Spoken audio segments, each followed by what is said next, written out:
جب تمہیں تکلیف ہو اور تمہارا دل افسردہ ہو تو دل میں رو لو، مگر زبان سے وہی لفظ نکالو جو اللہ پاک تمہاری زبان سے سننا چاہتا ہے۔ اللہ جب کسی کو درد دیتا ہے تو اس کو برداشت کرنے کی طاقت بھی دیتا ہے، لیکن باہر سے دکھنے والوں کو اس کا درد نظر آتا ہے، اس کی برداشت نظر نہیں آتی۔ مانگنے پر اللہ کیا نہیں دیتا، بس شرط یہ ہے کہ مانگا اسی سے جائے۔ آزمائش دراصل سجدے کی تڑپ کا احساس کرانے آتی ہے۔ اللہ سے صبر اور نماز کے ذریعے مدد طلب کیجیے۔ دل جس بات پر اڑ جاتا ہے رب اسی بات پر آزماتا ہے۔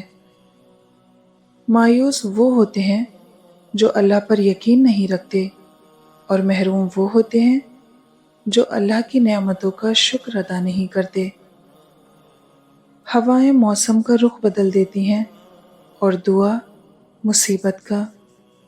اپنے نقصان پر ہرگز غمزدہ نہ ہوا کریں، کیونکہ اللہ آپ سے اس وقت تک کچھ واپس نہیں لیتا جب تک اس سے بہتر آپ کو عطا نہ کر دے۔ نماز عشق بن جاتی ہے جب اس نیت سے پڑھی جائے کہ اللہ سے ملاقات کا وقت ہے۔ کتنی ہی بڑی یونیورسٹی یا کالج میں پڑھ لو، اگر تم نماز اور قرآن نہیں پڑھتے تو تم جاہل ہو۔ صبر کی ایک بات بہت اچھی لگتی ہے، جب آ جاتا ہے نا تو کسی کی طلب نہیں رہتی۔ صبر اتنا رکھو کہ عشق بے حد نہ بنے، خدا محبوب بن جائے، محبوب خدا نہ بنے۔ ناراضگی گلے شکوے وہاں اچھے لگتے ہیں جہاں اپنائیت ہو۔ جہاں کسی کو مان رکھنا نہ آتا ہو وہاں خاموشی سے مسکرا دینا ہی اچھا ہے۔ لوگ اچھا پڑھنے اور اچھا لگنے والے کو قابل انسان سمجھتے ہیں، جبکہ حقیقت میں قابل وہ ہے جو اچھا سوچے اور اچھا بولے۔